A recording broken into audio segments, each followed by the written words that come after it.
super. Bah, je suis très contente de t'avoir sur notre chaîne YouTube. Est-ce que tu veux bien te présenter? Oui, bien sûr. Merci de ton invitation. Donc, je suis Adeline Kubert. J'ai bientôt 30 ans. Je suis originaire du sud de la France et j'habite Paris depuis bientôt 10 ans. Et voilà, j'évolue dans le monde de l'art depuis quelques années, même s'il y a eu des petits intermèdes où j'ai travaillé en marketing et en communication dans des grands groupes orientés technologie. Enfin, un grand groupe et d'autres entreprises plutôt PME. Bref. Depuis 3 ans, j'ai créé Artwork in Promesse avec mon associé, qui est aussi mon compagnon, qui s'appelle Samuel Goupil, qui lui vient plutôt du milieu grand compte en marketing, mais qui a baigné voilà, depuis sa jeune enfance dans la culture, puisque son papa est écrivain. Et par amour des arts, par amour des artistes, et dans une envie profonde de les aider à vivre de leur art différemment, en réassumant l'art de commande. Voilà, nous avons créé cette société qui va bientôt fêter ses 3 ans. Elle a pour mission de faire naître des œuvres qui n'existent pas, en répondant en fait à la commande de collectionneurs pour les espaces intimes ou alors d'entreprises et de marques pour les environnements de travail, pour les lieux où les marques font vivre leurs produits, mais aussi pour des événements internes ou tout simplement pour, je dirais, faire vivre la marque employeur ou l'ADN d'une entreprise, tout simplement grâce à la création artistique. Voilà.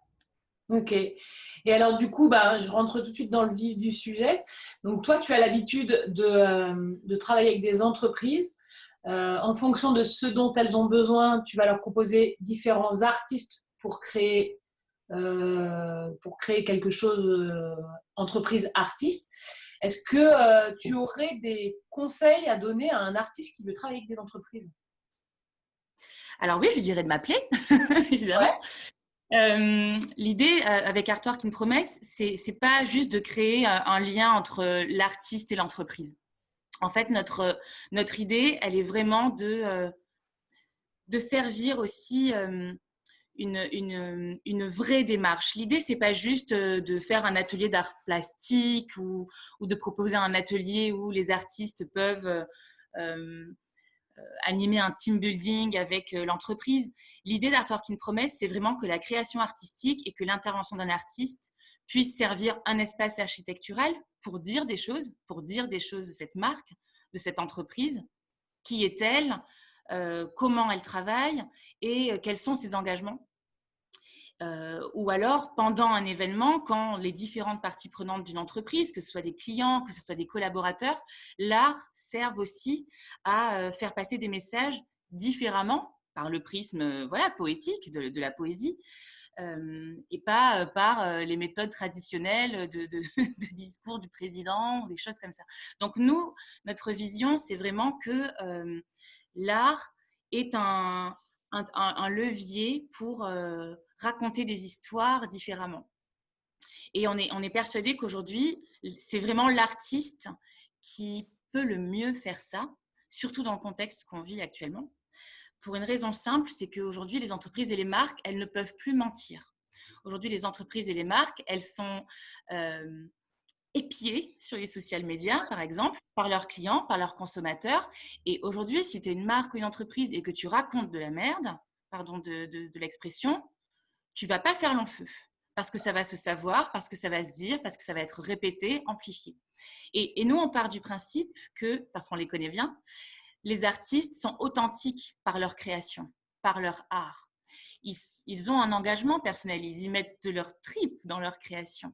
Donc, si une marque s'associe à un artiste pour faire parler des engagements, pour faire parler d'un propos, si c'est l'artiste qui l'incarne, ça va être un gage de confiance, ça va être un gage d'authenticité. Donc, ce que je recommanderais à un artiste, s'il veut travailler avec une entreprise, c'est d'être absolument aligné avec cette entreprise. intervenir dans le cadre d'un team building ou pour libérer la créativité de salariés. C'est fabuleux, c'est très puissant. Mais moi, ce que je recommande, c'est d'être toujours aligné avec ce qui se raconte dans cette entreprise. Voilà le conseil que je donnerais. Ok. Et du coup, tu disais qu'on pouvait t'appeler si on était artiste et qu'on avait envie de travailler avec des entreprises. Comment on fait? On t'envoie un book, on t'envoie un message sur Instagram Alors, il y a plusieurs manières. Il y a effectivement le compte Instagram d'Artwork in Promesse ou le mien directement, Mademoiselle CBRS. Il y a évidemment le site internet d'Artwork in Promesse. Il y a un formulaire dédié, donc on peut directement nous contacter.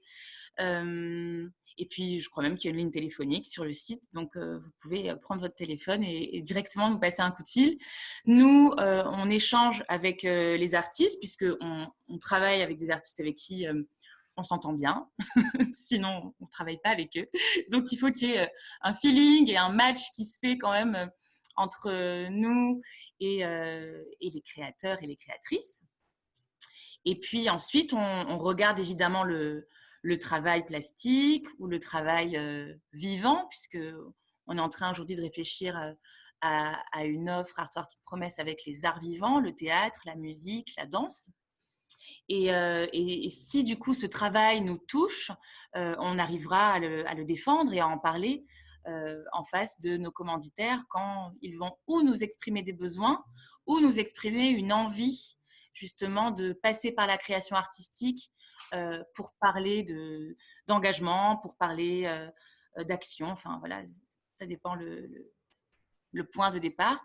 Et puis nous, c'est nous qui allons d'abord rechercher en fait dans tous nos artistes partenaires, tous les créateurs et les créatrices qu'on a pu rencontrer, qui va être le plus à même de répondre à cette commande. Nous, on va vraiment avoir un travail aussi presque de création où on va déjà sélectionner, nous, dans nos partenaires, les propositions qu'on va commencer à construire pour le commanditaire. On va déjà faire une présélection. Et du coup, ça amène. Donc, il y a des gens, il y a des artistes qui vous contactent. Vous avez aussi des artistes forcément que vous connaissez déjà. Est-ce que toi, par exemple, quand tu as des besoins, quand tu as une entreprise qui t'appelle, est-ce que tu vas chercher des artistes que tu ne connais pas et si oui, de quelle manière? Comment on peut faire en sorte que tu tombes sur nous? Alors, oui, je vais aussi chercher des nouveaux artistes puisque chaque demande de commanditaire, entreprise ou particulier d'ailleurs, est toujours singulière. Donc, il faut toujours, puis on aime travailler comme ça, tomber juste. Donc, parfois, des artistes partenaires s'accordent parfaitement et on se dit que ça peut être pertinent de les proposer aux commanditaires. Mais très souvent, voire pratiquement toujours, on recherche encore des artistes supplémentaires pour augmenter encore notre proposition. Et comment on le fait? Alors aujourd'hui, le web, c'est une mine d'or extraordinaire pour trouver des artistes. Donc, on fait des recherches sur Internet, sur Instagram. On passe du temps à regarder, à enregistrer, à revenir sur des choses qu'on a vues, qui nous ont plu. On a aussi un système en interne qui nous permet de ranger, de classer un petit peu les artistes qu'on a vus dans des expositions, dans des résidences d'artistes et qui nous ont vraiment marqués. Et puis voilà, on ressort, on regarde, on brainstorm, on en parle et on se dit, OK, lui ou elle, on va la contacter et on va leur proposer d'être dans ce début d'histoire en tout cas, puisqu'après, c'est évidemment le commanditaire qui fait un choix. Je te remercie, Adeline, et puis on se voit pour la prochaine capsule vidéo. Merci à toi de ton invitation.